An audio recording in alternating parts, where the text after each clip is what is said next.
Good morning, everybody. Today is Tuesday, April, I don't even know anymore, 7th? Yeah, April 7th. We are going to be starting our functional area 2, which is the healthy part of the learning environment. So last week you guys did safety. This week you're going to work on healthy. Next week you'll work on the actual learning environment, okay?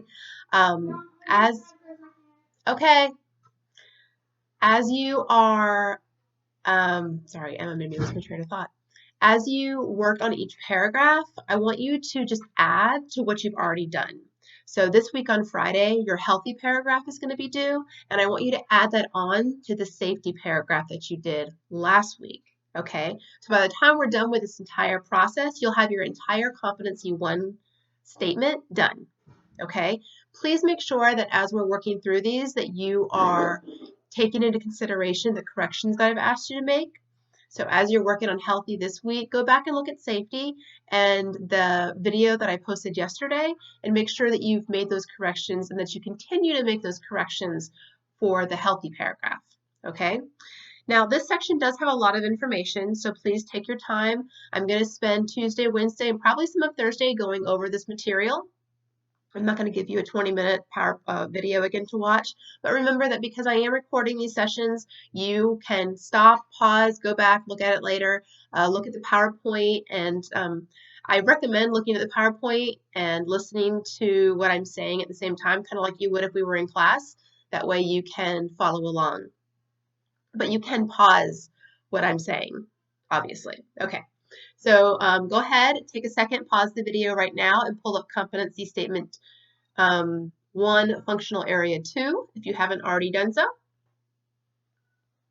All right, so functional area 2 is continuing the idea of establishing and maintaining a safe and healthy learning environment, but the actual functional area 2 focuses on healthy, and this is that the candidate provides an environment that promotes health and prevents illness and teaches children about good nutrition and practices that promote wellness. Now guys, keep in mind that statement, I don't want you to include that in your paper, okay? If you want to take from that and say, I provide an environment that promotes health and prevents illness, then you can say that as your introduction sentence for that paragraph, okay? Or you can put it in your own words, totally up to you.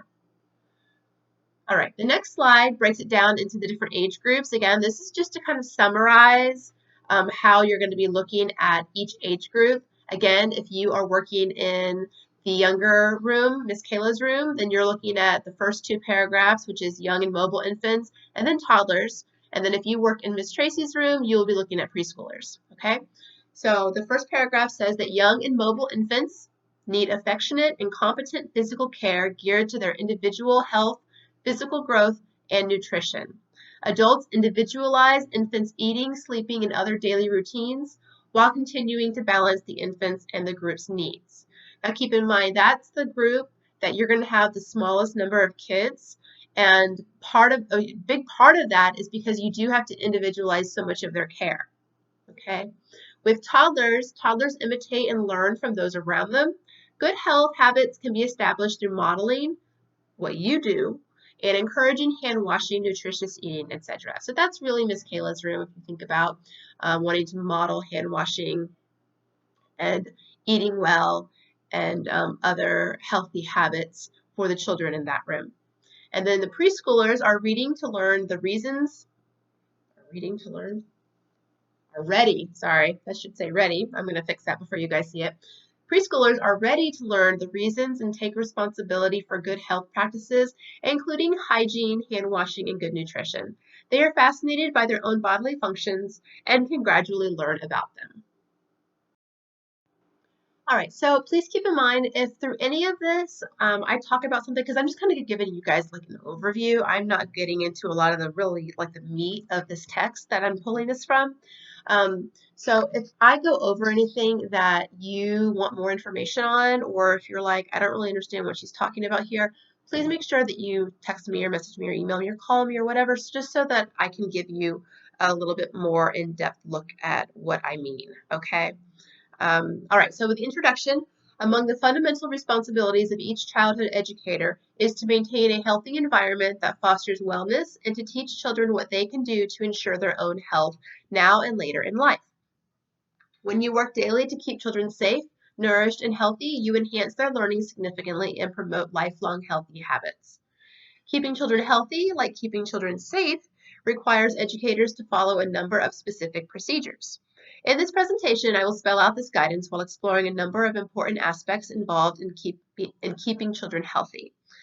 So some of those topics that we're going to go over include promoting wellness, supporting wellness during routines, responding to illness, helping children develop good health practices, and partnering with families. Moving on to the next slide. I wish I could show you guys my slides as I was doing this, but you have them. All right, so promoting wellness. Wellness can be defined as the active process of making choices that result in a healthy life. To promote a healthy lifestyle for young children, it is important to be proactive. This means that early childhood educators take steps to prevent illness and health problems instead of reacting to them once a child is sick. Wellness also includes being physically active and fit. Okay, so 3 basic strategies for making wellness an ongoing part of your program. First, you can monitor your setting to be sure that the indoor and outdoor environments support health and wellness by being sanitary and germ-free. Second, you can perform daily health checks on children to determine if they are healthy enough to participate in the program. Now, we do that every day. I don't know if you guys know that or not, but every day when kids come in, you know, give them a hug, you feel their face, you look to see if their eyes are watery, make sure that they're alert. Those are all things that you do as part of a health check, and I'll go into more detail on that in just a minute. Third, you can maintain complete and thorough health records on each child. Through these records, you can follow each child's progress towards wellness. An important part of the health record is a log of each child's immunizations, created with information provided by a child's family. Now, that's something that we have that's required by law. We have to have a file for each child, and within that file, we have to have their immunization form as well as their health form that comes from their doctor, and parents are responsible for providing that. Positive actions like these go a long way toward creating settings that help keep children healthy and ready to learn. Now, I do have a checklist here that is 3 or 4 pages long, 4 pages long, as that is the indoor health checklist for the classroom. A few items that are on this list that I want to share with you. You want to ensure rooms are well ventilated, clean air conditioners regularly, maintain well-lit, glare-free rooms, mop the floors daily, vacuum carpets and large area rugs when children are not present, shake small rugs out or vacuum them daily, keep tissues, liquid soap, and paper towels accessible, wear non-porous disposable gloves, remove bathroom odors through exhaust system ventilation, clean and sanitize computer and tablet keyboards, keep children clean and dry, have drinking water available, keep animals away from food prep areas. Encourage children to play in snow. Play in snow, but don't eat the snow, especially the snow we have because ours has like conditioner in it. Yeah. Take children outside daily. So these are all things, and there's a lot more on this list, but I'm not going to read the whole list to you. All right. Okay, so in performing a daily health check, let me see if I put this in here. I don't think I did. Yeah, so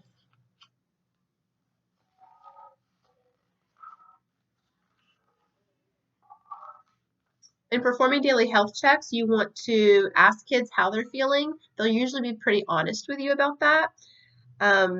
Ask family members questions like, how is Timothy today? Did he sleep well? When was the last time Emma ate, drank, had her diaper changed? Has Isla been around anyone who is sick? Are there any changes in Bennett's behavior? So things like that. You can always ask for daily health check. If you see signs of illness, you want to make sure that you report that to your lead teacher or whoever's in charge. Okay, let's see. All right, the next slide is maintaining a germ-free sanitary setting. To ensure that indoor and outdoor settings are as sanitary and germ-free as possible, familiarize yourself with the health requirements mandated by your local and state licensing agencies. These regulations serve as a baseline for quality, Your setting requirements should match or exceed them. The more rigorous your requirements, the healthier the setting will be for your children.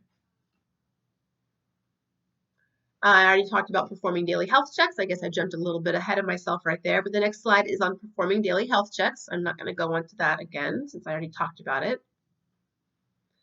Maintaining children's health records. I already spoke a little bit on that. Somehow I got ahead of myself.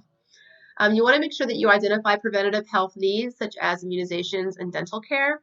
Prepare a special care plan for children with chronic health conditions or special health needs such as asthma. And we're going to talk about chronic health conditions tomorrow. Determine whether to continue a child's enrollment or ask the family to temporarily remove the child from care because it is not possible to ensure the child's healthy participation in the program. Now, bottom line, guys, when it comes to the kids being healthy enough to be at school, if they're showing symptoms of having some kind of communicable illness, whether it's a fever, diarrhea, vomiting, it's really important that you don't say, oh, well, I feel bad. No, we have to, the main goal here is that we have to keep everybody safe. Okay, so regardless of how you might feel about the child or the parents or what you feel you may owe somebody, you have to do your job and do what's best for the whole class and for the whole school. So if a child is sick, their parent needs to come and pick them up.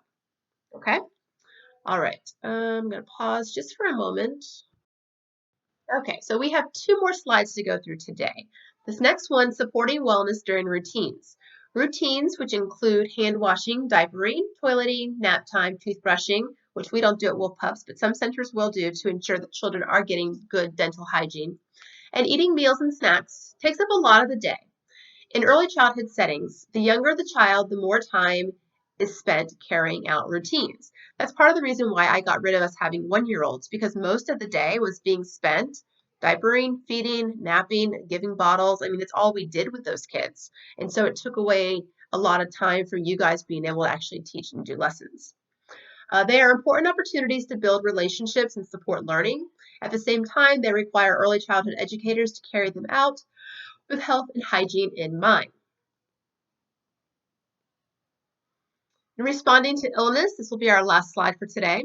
Although you and children's families partner to promote health and wellness, young children do get sick.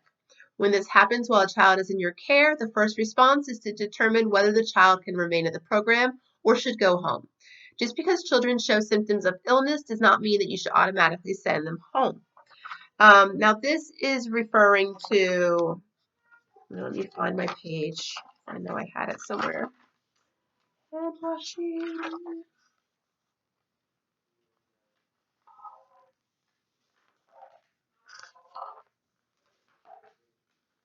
Told you guys there's a lot in this book that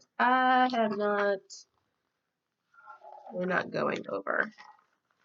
I feel like I skipped a piece. I feel like I skipped a piece. All right, well, I can't find it, but just know, so if a child has a runny nose, does not mean that they need to go home, okay? If a child has diarrhea one time, does not mean that they have to go home. They could have just eaten something that doesn't agree with them. So it's important that you are tracking their symptoms, keeping track of how they feel, where their temperature, things like that, and then make an educated decision about whether or not the parent needs to be called. Okay, I'm going to end on this slide responding to illness, and then we will pick up tomorrow with learning about chronic illnesses. Okay, have a great day. Bye, guys.